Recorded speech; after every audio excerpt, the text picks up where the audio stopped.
Hi friends, नमस्कार दोस्तों। आप देख रहे हैं पोल्ट्री मैनेजमेंट एंड पोल्ट्री की जानकारी चैनल और मैं हूं आपका दोस्त अजय ठाकुर। साथियों, आज मेरे साथ में डॉक्टर नीलेश सर आए हैं जो कि अकोला महाराष्ट्र से हैं और सर बैंकिस कंपनी में अपनी सेवाएं दे रहे हैं। विशेष तौर से सर को हमने आज फार्म पे बुलाया है क्योंकि हमारे बहुत सारे जो किसान भाई हैं, जो फॉलोअर्स हैं, जो पोल्ट्री फार्मर्स हैं, उनके बहुत सारी बीमारियों को लेकर कमेंट आ रहे थे और बहुत सारी जानकारी वो चाह रहे थे। तो हम धीरे धीरे करके 3-4 विषय पे बात करेंगे अलग अलग वीडियो में। तो सर से ही जानेंगे। आज हमारा सबसे पहला सब्जेक्ट है कॉक्सी, क्योंकि बारिश में सबसे ज़्यादा कॉक्सी का प्रॉब्लम आता है, लाल बीट का प्रॉब्लम आते हैं। तो हम डॉक्टर साहब से जानेंगे कि इसके क्या कारण हैं, किस कारण से ये होती है और क्या इसके नुकसान हैं और इसके रोकथाम के लिए क्या उपयोगी दवाइयाँ हैं जो कि हम कम लागत में, कम खर्च में अच्छे से उसका इलाज कर सकते हैं। क्या कॉक्सी का रामबाण इलाज सर से पूछेंगे। सर नमस्कार, बहुत बहुत स्वागत है आपका हमारे चैनल में। सर अपना परिचय दीजिए और कॉक्सी के बारे में थोड़ा सा हमें बताइए। बिल्कुल जी, ज़रूर जी। नमस्ते, मेरा नाम डॉक्टर नीलेश दातिर है और मैं वेंकीस कंपनी में टेक्निकल सर्विसेज देता हूँ मध्य प्रदेश के लिए। सबसे पहले हम जानेंगे कि जैसे सर ने कहा कि कॉक्सीडिया, जो कॉक्सी जिसको हम कहते हैं, हिंदी में कहते हैं उसको खूनी बीट भी कहते हैं। सर थोड़ा सा तेज बोलिए, सर थोड़ा सा पास में आइए, जो पूरा जानकारी का पूरा लाभ मिलना चाहिए। बिल्कुल। एक बात और साथियों, पूरा जानकारी के लिए पूरा वीडियो देखें और चैनल को सब्सक्राइब नहीं किया है तो सब्सक्राइब कीजिए और बेल आइकन को दबाइए, जिससे कि सर से जो जानकारी और हमसे जो जानकारी आप चाहते हैं उसका पूरा लाभ आपको मिले। Sir please. जी नमस्ते। जैसे हम कह रहे थे कि कॉक्सी, या जिसको हम हिंदी में कहते हैं खूनी बीट, और आज के टाइम में या अभी जैसे मॉइस्चर वाला या बरसात वाला समय है, तो उस समय में इस बीमारी का प्रादुर्भाव सबसे ज़्यादा रहता है। उसका एक रीज़न ये है कि कॉक्सीडिया जो है या कॉक्सी जो है ये होती है आइमेरिया नामक पैरासाइट से, और इसका प्रभाव जो है जब आपका लिटर या बुरादा जब गीला रहता है या उसमें मॉइस्चर कंटेंट ज़्यादा रहता है तब सबसे ज़्यादा परेशानी का सामना करना पड़ता है। तो उसके लिए हम पहले देखेंगे, ये तो हो गया कि वो किस वजह से होता है। अब हम देखेंगे कि उसको मतलब लीटर गीला होने की वजह से सर कॉक्सी होता है लगभग है ना, बुरादा गीला होने की वजह से। जी बरोबर है। तो इस टाइम पे जैसे हवा में नमी ज़्यादा होने की वजह से भी आपका लीटर का गीला होना, ये ज़्यादा मतलब बहुत कॉमन चीज़ है। तो हमको ये देखना है कि हमारा बुरादा जो है वो कम से कम, आप देखेंगे कि कम से कम हमारा बुरादा की हाइट जो है ये 2 इंच कम से कम रहनी चाहिए, और उससे जो ऊपर रहे तो और भी अच्छा है। अच्छा, मगर रहना चाहिए इतना कम से। हाँ देखिए, इतना रहना चाहिए। और आपको लगभग 15 दिन के बाद, 14 से दूसरा वैक्सीन जब हो जाता है उसके बाद में आपको डेली या हर दूसरे दिन में बुरादे को रेकिंग करना चाहिए, उसको करना चाहिए। करना हाँ, चाहिए, बरोबर है ना। और जहाँ जहाँ पे भी जैसे ड्रिंकर होते हैं, पानी के बर्तन होते हैं, वहाँ पे कहीं कुछ लीक हो गया, कहीं कुछ डैमेज हो गया, तो वहाँ पे पूरा गीला हो जाता है। तो जैसे ही आपको नोटिस में आ जाए तो ये तुरंत में हमको वहाँ का वो बुरादा निकाल के बाहर कर देना चाहिए, क्योंकि ये भी सबसे बड़ा एक रीज़न हो जाता है। मतलब गीला जहाँ पे हुआ है उसको निकाल के बाहर कर दीजिए, उसकी जगह सूखा लीटर या बुरादी भूसी डालकर, हाँ, और थोड़ा सा चूना बुरबुरा के डाल सकते हैं ताकि फ्रेश हो जाए, जैसे कि हमने किया सर। बिल्कुल। तीसरे दिन तक हमारे वहाँ पे चिक्स ने काफ़ी गीला कर दिया था पेपर, हमने क्या पूरा स्पेस ही चेंज कर छोड़ दिया। हाँ। अब वो 3-4 दिन में सूख जाएगा, फिर पूरे में हम कर देंगे। और आपको अगर आपके पास में स्पेस की कमी है तो आप इसमें, और बहुत ज़्यादा नमी हो गई है बुरादे में, तो आप वहाँ पे चूना का इस्तेमाल, पाउडर डाल के उसको अल्टीपल्टी करके भी उसमें से मतलब चूना जो है ये मॉइस्चर और नमी खींच लेता है, तो सूखा कर देता है। सर बहुत सारे लोगों का ये भी सवाल आता है हमारे किसान भाइयों का कि कॉक्सी जो लाल बीट एक बार आ जाती है तो वो बार बार आती है, मतलब दूसरे फ्लोक में भी आ जाएगी, तीसरे में भी आ जाएगी, तो ऐसा क्या उपाय किया जाए कि जो हमेशा के लिए मतलब वो खत्म हो जाए, एक बार के लिए वो साफ हो जाए? क्या उसकी सावधानी और क्या दवाइयाँ हैं सर, मेडिसिन? जी बिल्कुल सर, ये आपने बिल्कुल सही कहा कि जहाँ पे कॉक्सी हमारे एग्जिस्टिंग फॉर्म में जो ये फ्लॉक चल रहा है उसमें आ गई है, तो अगले फ्लॉक में भी आपको इसका सामना करना पड़ता है। जी जी। क्योंकि इसका जो साइकिल है वो कंटिन्यू रह जाती है अगले फ्लॉक में भी।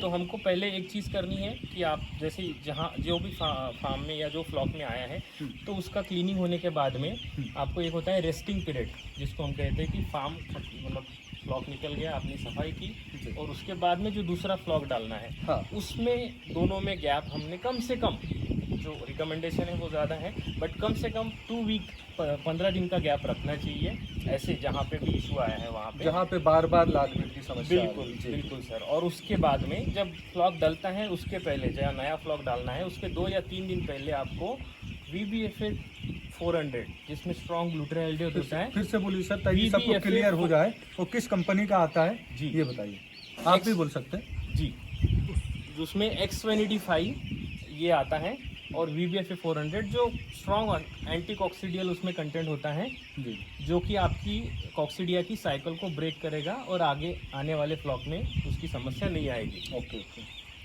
और हो गया, जैसे अब ये हो गया रोकथाम के लिए, मगर इन केस आपके यहाँ पे कॉक्सीडिया आ गया है या खूनी बीट या जो समस्या आ गई है, तो उसमें आपको उसका जो होता है एंटी कॉक्सीडियल मेडिकेशन, इसमें आपका ये हो गया एम्प्रोलियम कंटेनिंग जो होते हैं, एम्प्रोलियम कंटेनिंग मेडिसिन आप दे सकते हैं, जैसे कैम्प्रोएच हो गया, तो उसको आप 1 ग्राम 1 लीटर पानी में 3 दिन के लिए उसका दवाई देनी होती सर है। थोड़ा दवाई का नाम फिर से बताइए, क्योंकि सरल भाषा में ही हमारे किसान भाई समझ पाते हैं।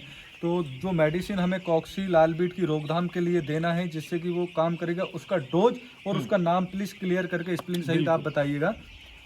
सर उसका जो दवाई कॉक्सीडिया की ट्रीटमेंट में यूज़ होती है वो होती है कि कैम्प्रो एच, ये नाम से कैम्प्रो आती है। एच। हाँ, उसमें दवाई होती है, जो उसमें मेडिसिन होती है वो एम्प्रोलियम होती है। एम्प्रोलियन उसके अंदर होती है, मतलब हाँ। दवाई मेडिसिन किस नाम से खरीदे हम? कैम्प्रोलियम एच, कैम्प्रो एच के नाम से आती है। कैम्प्रो एच, हाँ। और इसमें साथ में एम्प्रोलियम के साथ में विटामिन आपका कुछ हर्ब्स हैं उसमें, इसलिए इसमें कैम्प्रो एच जोड़ा गया है और प्लस विटामिन के। हाँ, विटामिन के जो तो कि ये उसी में आएगा या अलग से लेना नहीं, पड़ेगा? सब एक ही उसका साथ नाम आएगा। में ही कैम्प्रो एच अच्छा, मतलब इसलिए है उसी में कि आता है। के एम्प्रो के एम्प्रो। तो विटामिन के है और उसमें एम्प्रोलियम है, इसीलिए उसका नाम कैम्प्रो एच है, जो कि हमको 3 दिन कैम्प्रो एच। लगातार पानी में देना है 1 ग्राम 1 लीटर के 1 साथ। ग्राम पर लीटर के साथ। उसके साथ में आप जब ये ट्रीटमेंट चल रही होती है, उसके साथ में आप आयरन टॉनिक भी देना ज़रूरी होता है, क्योंकि खून में जो है या बीट में जो खून का बहाव होता है उसकी वजह से आयरन की डिफिशियंसी हो जाती है। कौन सा tonic sir? Iron tonic. Iron tonic. Iron tonic, अच्छा, ये अलग से आता है। जी जी तो वो हमको देना होता है, जी जी। जो कि फेरेमिन पी के नाम से आता है, आयरन टॉनिक। तो ये मेडिसिन हो गई सर, इसके अलावा और कुछ तो नहीं देना है? इसके अलावा बस आपको ये करना है, और बुरादा जो है जिस समय चल रहा है तो बुरादे को सूखा करना है, या जो गीला हो गया है उसको remove करना है। साथियों, वीडियो काफ़ी लंबा हो रहा है और डॉक्टर साहब ने काफ़ी हमें जानकारी दी है। हमारे जो खुद के उपाय हैं, 1 मिनट, हमारे जो खुद के उपाय हैं जो हमें सावधानी रखनी, उसके बारे में भी डॉक्टर साहब ने बताया कि कम से कम हमें 2 इंच लीटर रखना है। 2 से 2.5 इंच जो हमारा बुरादा भूसी होता है वो 2 से 2.5 इंच होना चाहिए। इसके बाद में अगर कॉक्सी आ गई तो कम से कम आपको 15 दिन का गैप करना है, 2 वीक का, ठीक है ना।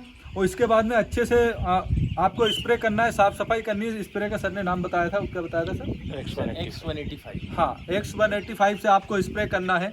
और इसके बाद में गीला कतई ना होने देना। अगर गीला होता है तो आप वहाँ का लीटर उठाइए और उठा के उसको निकाल दीजिए बाहर, और सूखा लीटर डालिए, चूना डालिए।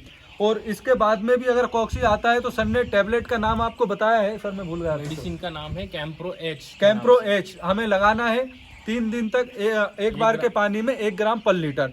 हमारे मित्र हैं त्रिपाठी जी जो मोबाइल पकड़े हैं, वो भी कुछ कहना चाहते हैं। सर आप बोलिए। मेरा एक क्वेश्चन था डॉक्टर साहब से। कई जगह हमने एक प्रॉब्लम फेस की है ना। कई कबार क्या होता है, जैसे आप ये एक सेट देख रहे हैं, कई लोगों के पास में डिफरेंट सेट होते हैं। तो कई लोग क्या करते हैं कि चिक्स को ब्रूडिंग एक सेट में करते हैं, फिर उसके बाद में दूसरे सेट में शिफ्ट कर देते हैं नए बुरादे पे।